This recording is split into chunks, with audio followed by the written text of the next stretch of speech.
Hello friends, एक नया letter जो कि आपके लिए लेकर आया हूँ। You are Asha living 815 Bajaj Nagar Jaipur. आप आशा हैं जो कि 15 बजाज नगर जयपुर में रहती हैं। Write a letter to the collector. एक लेटर लिखिए कलेक्टर को ऑफ योर डिस्ट्रिक्ट, आपके डिस्ट्रिक्ट के कलेक्टर को, complaining about the frequent electricity failure during exam time. Complain करते हुए किसके बारे में? फ्रीक्वेंट इलेक्ट्रिसिटी फेलियर, बार बार जो इलेक्ट्रिसिटी की विफलता होती है ड्यूरिंग एग्ज़ाम टाइम, एग्ज़ाम के समय के दौरान, परीक्षा के समय के दौरान। अब हम इसका आंसर लिखते हैं। सबसे पहले हम जो इसके अंदर जो दिया गया है लेटर के अंदर जो क्वेश्चन जो दिया गया है, उस क्वेश्चन के अंदर 15 बजाज नगर जयपुर, तो ये एड्रेस जो दिया हुआ है उस एड्रेस को ही हमें यहाँ पर लिखना होता है। तो 15 बजाज नगर जयपुर, उसके बाद में हम यहाँ पर लाइन छोड़ देते हैं, एक लाइन छोड़ दीजिए। उसके बाद देखिए 8 मार्च 2000, जो यहाँ पर सन है वो हम लिख देंगे, जो ईयर है वो हम लिख देंगे। उसके बाद फिर एक लाइन छोड़ते हैं, the collector district of Jaipur Jaipur. अब ये भी हमें ध्यान रखना होता है, कई बार स्टूडेंट्स इस बात को भूल जाते हैं। यहाँ पर जो लिखा हुआ है वो ही यहाँ पर लिखा जाएगा, डिस्ट्रिक्ट ऑफ जयपुर। यदि यहाँ पर उदयपुर है तो डिस्ट्रिक्ट ऑफ उदयपुर, बीकानेर है तो डिस्ट्रिक्ट ऑफ बीकानेर, और वापस बीकानेर। इस तरीके से ये जो लिखा हुआ है वही यहाँ पर आता है। कई बार स्टूडेंट्स एग्ज़ाम में देखा गया है कि बच्चे जो यहाँ पर जो एड्रेस होता है उसके अंदर कई बार तो ये होता है कि आधा अधूरा इसको लिख देते हैं, आगे वाला भूल जाते हैं, तो यहाँ पर ये चेंज कर देते हैं। तो ये ध्यान रखिए कि आपके यहाँ पर साफ साफ लिखा हुआ है कि कलेक्टर ऑफ योर डिस्ट्रिक्ट, यानी आपके डिस्ट्रिक्ट के कलेक्टर को देना है। तो हम इससे आगे चलते हैं। फिर यहाँ पर एक लाइन छोड़ दीजिए। लाइन छोड़ने के बाद में लिखा हुआ है सब्जेक्ट। ये सब्जेक्ट लिखना ज़रूरी होता है।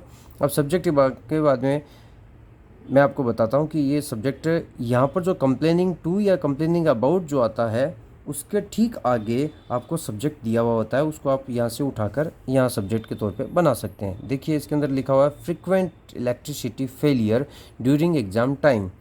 ये जो लिखा हुआ है ये यहीं ऊपर से सब्जेक्ट है, वो आप यहाँ देखिए कि frequent electricity failure during exam time. ये जो अपना सब्जेक्ट है, ये सब्जेक्ट हम यहाँ से उठा सकते हैं, कंप्लेनिंग अबाउट। यह आपको लेटर में मिल जाता है कि कंप्लेनिंग अबाउट, यानी कंप्लेन करनी है, किसके बारे में करनी है, जो जिसके बारे में करनी है वो यहाँ पर कारण लिखा हुआ रहता है।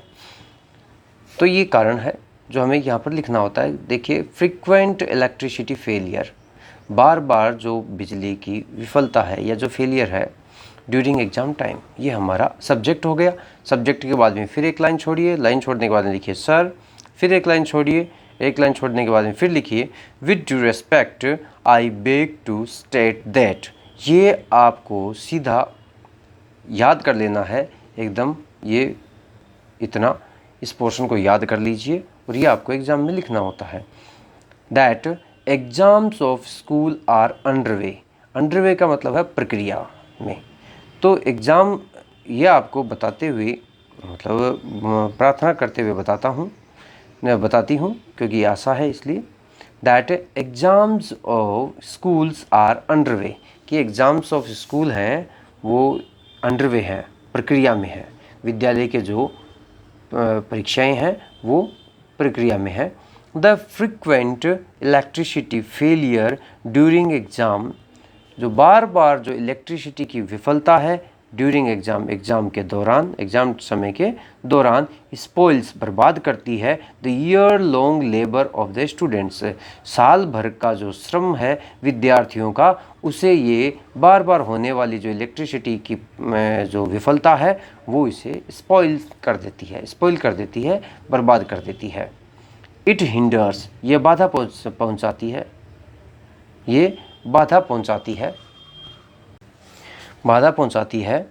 इट हिंडर्स द स्टडीज, ये अध्ययन को बाधा पहुंचाती है, क्योंकि बार बार जो इलेक्ट्रिसिटी फेलियर है उसके कारण स्टूडेंट्स पढ़ नहीं पाते, इसलिए इस सेंटेंस का प्रयोग किया गया है। इट हिंडर्स, ये वर्ब की फर्स्ट फॉर्म है और इट जो है वो सब्जेक्ट सिंगुलर सब्जेक्ट होने के कारण इसके साथ में एस लगा है, क्योंकि हमें ये पता है कि यदि सब्जेक्ट सिंगुलर होता हो तो एस का प्रयोग किया जाता है।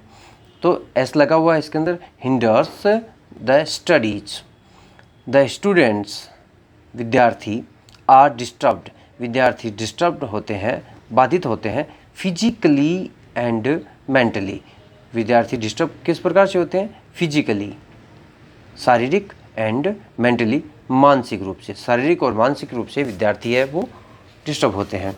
इट लीव्स ये छोड़ता है, बैड इम्पैक्ट बुरा प्रभाव, यह बुरा प्रभाव छोड़ता है, ऑन देयर डिविजन्स वो उनकी डिविजन्स के ऊपर भी बुरा प्रभाव छोड़ता है, क्योंकि एग्ज़ाम्स हैं वो आ चुके हैं पास में, अंडरवे हैं, अंडरवे होने के कारण बच्चे हैं वो तैयारी कर रहे हैं, और यदि बार बार ये जो फ्रिक्वेंट इलेक्ट्रिसिटी फेलियर है उसके कारण वो मेंटली और फिजिकली दोनों तौर पर डिस्टर्ब होते हैं, और उसके कारण वो अपनी पढ़ाई कर नहीं पाते। पढ़ाई नहीं करने के कारण उनकी डिविजन्स पर बैड इम्पैक्ट पड़ता है। ये आपको लिखना है इस तरीके से।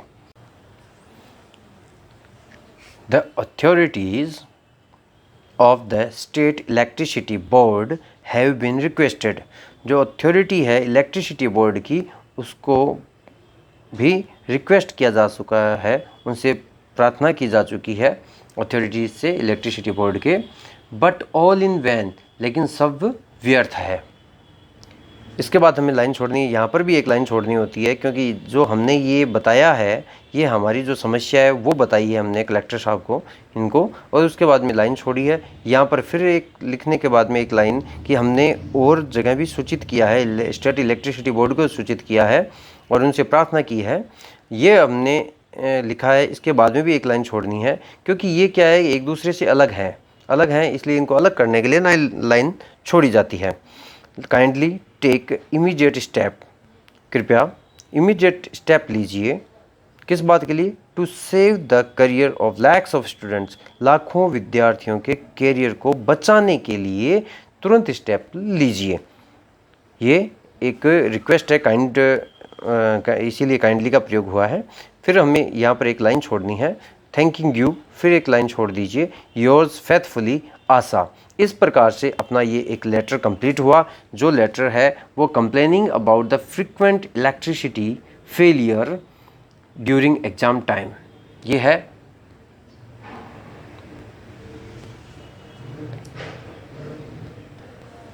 इस प्रकार से अपना ये लेटर कंप्लीट होता है, जो कि लेटर लिखना है कलेक्टर को जयपुर, और complaining about the frequent electricity failure during exam time के दौरान जो इलेक्ट्रिसिटी फेलियर है उसके बारे में ये लेटर है। और इस लेटर को आप याद कीजिए, एग्ज़ाम के लिए बहुत उपयोगी है, यूज़फुल है काफ़ी। Thank you very much.